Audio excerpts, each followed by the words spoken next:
السلام علیکم ورحمۃ اللہ وبرکاتہ۔ میرا نام گل حسین ہے اور میں سافٹ ویئر انجینئر ہوں، اور میری ٹیم میں مسلم بھی ہیں اور عیسائی بھی ہیں، اور ان کا یہ ماننا ہے کہ آج کل کے جو یہودی اور عیسائی ہیں وہ بھی جنتی ہیں۔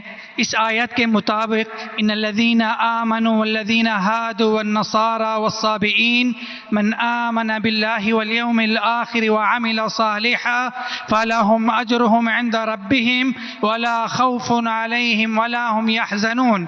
اور کیا ہم ان کو، عیسائی کو اور سکھ کو، ان کو بھائی مان سکتے ہیں؟ بھائی صاحب جو قرآن کی آیت کوٹ کی سورہ بقرہ کی سورہ نمبر 2 آیت نمبر 62 کی 62 کہ اللہ تعالیٰ فرماتے ہیں کہ جو یہود اور نصارہ ہے اور صابیون ہیں، جو اللہ میں مانتے ہیں اور اچھے اعمال کرتے ہیں، ان کو کوئی بھی دکھ نہیں ہوگا، اور انشاءاللہ ان کے ساتھ اچھے کام ہوئیں گے، اور کچھ آیت میں لکھے جنت جائیں گے۔ اس کا اگر نزول قرآن آپ پڑھیں گے تو نزول قرآن میں یہ لکھا ہے کہ لوگ جب پوچھے اللہ کے رسول سے کہ وہ یہود تھے، نصارہ تھے، صابئین تھے، کیا وہ جنت میں جائیں گے، تو کبھی بھی قرآن کی 2 آیت کبھی بھی ٹکرائیں گی نہیں۔ جو میں نے قرآن کا حوالہ دیا سورہ العصر سے، سورہ نمبر 103 آیت نمبر 103 1 2 3، اس میں صاف لکھا ہے کیا آپ کو ایمان ہونا چاہیے، اور یہ آیت میں بھی آیا جو صابئین ہیں اور جو نصارہ ہے اگر ان کے پاس ایمان ہے، شرط کیا ہے؟ ایمان۔ ایمان کا مطلب کیا؟ اللہ میں ماننا، شرک نہیں کرنا، اور اللہ کے رسول میں ماننا۔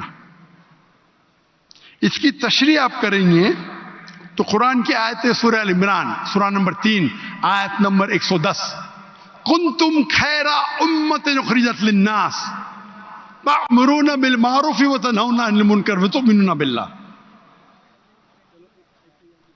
اللہ تعالیٰ فرماتے تم ساری امہ میں سب سے بہترین امہ ہے ساری دنیا میں، کیونکہ تم لوگوں کو اچھائی کی طرف بلاتے، برائی سے روکتے۔ کنتم خیر امۃ اخرجت للناس تأمرون بالمعروف وتؤمنون باللہ، اور اللہ میں مانتے۔ یہ آیت آدھی ہے، میں اکثر کوٹ کرتا ہوں، آدھی ہے، اور شاید میرے بیٹے نے بھی کوٹ کیا آئیں گا برابر آج کی تقریر میں تھا نے کیا کہ نہیں کیا نا، لیکن یہ آدھی آیت ہے، پوری آیت ہے کنتم خیر امۃ اخرجت للناس تأمرون بالمعروف وتنہون عن المنکر وتؤمنون باللہ ولو آمن اہل الکتاب لکان خیرا لہم منہم المؤمنون واکثرہم الفاسقون۔ اہل کتاب میں سے کچھ لوگ ہیں مومن، اکثر فاسق ہے۔ یہ قرآن کی آیت کہتی ہے منہم المؤمنون واکثرہم الفاسقون۔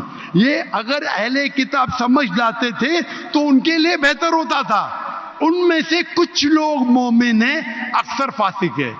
تو اگر آپ قرآن کو جب سمجھ کے پڑھیں گے تو قرآن میں یہ لکھا ہے کہ کچھ اہل کتاب مومن ہیں، اکثر فاسق ہے۔ مطلب جو لوگ کہتے ہیں کہ خدا ایک ہے اور اللہ کے رسول آخری پیغمبر ہے، وہ لوگ ہیں مومن۔ جو لوگ کہتے ہیں عیسیٰ علیہ السلام خدا ہے، وہ فاسق ہے۔ تو اس آیت میں بھی سورہ بقرہ کے سورہ نمبر 2 آیت نمبر 62 جب کہتے ہیں کہ عیسائی، صابئون، یہود ایمان لائیں گے، ایمان لانا مطلب ماننا کہ اللہ ایک ہے، اللہ کے علاوہ کسی کی عبادت نہیں کرنا۔ وہ کہتا ہے میں نصارہ ہوں اور عیسیٰ علیہ السلام خدا مانتا ہوں، جنت میں جائیں گا؟ بالکل نہیں۔ تو قرآن مجید کو پورے آیت کے ساتھ پڑھنا، مطلب قرآن مجید میں کہا گیا ہے لَقَدْ كَفَرَ الَّذِينَ قَالُوا إِنَّ اللَّهُ ثَالِثُ ثَلَاثَةٍ۔ وہ کفر کر رہے جو کہتے ہیں کہ خدا 3 میں ایک ہے، وہ کفر کر رہے ہیں جو کہہ رہے کہ عیسیٰ علیہ السلام اللہ ہے۔ سورہ مائدہ سورہ نمبر 5 آیت نمبر 72 آیت نمبر 73۔ یعنی قرآن میں لکھا ہے کہ وہ عیسائی لوگ کفر کر رہے ہیں جو لوگ کہتے ہیں کہ اللہ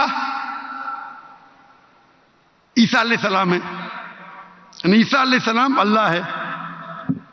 وقال المسیح لیکن عیسیٰ علیہ السلام نے کہا یا بنی اسرائیل، اے بنی اسرائیل، اعبدوا اللہ، اللہ کی عبادت کرو، ربی و ربکم، جو میرے رب ہے تمہارے رب ہے، انہوں میں شرک باللہ، اگر اللہ کے ساتھ آپ نے کسی کو شریک کیا، فقط حرم علیہ الجنہ، جنت آپ کے لیے حرام ہوئیں گے، وما وہ النار وما للظالمین من انصار، اور آپ جنت آپ کے لیے حرام ہوں گی اور آپ نار میں جائیں گے، اور وللظالمین من انصار، اور آپ کے لیے کوئی مدد نہیں رہیں گی۔ تو اگر قرآن مجید کی سب آیت کو پڑھتے ہیں آپ کو پتہ چلتا ہے کہ کچھ عیسائی، کچھ اہل کتاب مومن ہیں، اکثر فاسق ہے۔ اس کا مطلب نہیں کہ عام کرسچن چرچ جاتا ہے، بت پرستی کرتا ہے، بولیں گے قرآن میں لکھا ہے کہ میں جنت جاؤں گا۔ آپ قرآن مجید کو ایک آیت لے کے نہیں پڑھ سکتے، قرآن مجید کو باقی آیت لے کے پڑھیں گے تو پتا چلیں گے کہ کچھ مومن، مثال کے طور پہ ورقہ بن نوفل جو حضرت خدیجہ رضی اللہ عنہ کے رشتہ دار تھے، وہ کیا تھے؟ عیسائی تھے لیکن مومن تھے۔ ایک مثال ہے نا، انہوں نے کہا جب محمد صلی اللہ علیہ وسلم کو دیکھا، انہوں نے کہا کہ ہماری کتابوں میں لکھا ہوا ہے کہ ایک پیغمبر آئیں گے، اللہ کے رسول آئیں گے، اور یہ محمد صلی اللہ علیہ وسلم ہیں، اور ان کو لوگ اس میں سے نکالیں گے، میں اس دن تک انتظار کروں گا۔ وہ مومن تھے، مثال ہے ہمارے پاس، وہ جنت میں جائیں گے۔ تو اسی طریقے سے یہ آیت جس کی آپ نے تلاوت کی، یہ سورہ بقرہ سورہ نمبر 2 آیت نمبر 62 میں ان لوگوں میں سے کچھ مومن ہیں۔ مومن مطلب اللہ میں مانتے، ایک اللہ میں مانتے، بت پرستی نہیں کرتے، عیسیٰ علیہ السلام کو خدا نہیں مانتے، اور آخری رسول محمد صلی اللہ علیہ وسلم میں ایمان رکھتے، تو انشاءاللہ وہ جنت میں جائیں گے، اور ان کو آخرت میں کوئی نرک نہیں ملے گا، کوئی دوزخ نہیں ملے گی۔ Hope that answers the question. بارک اللہ فیک۔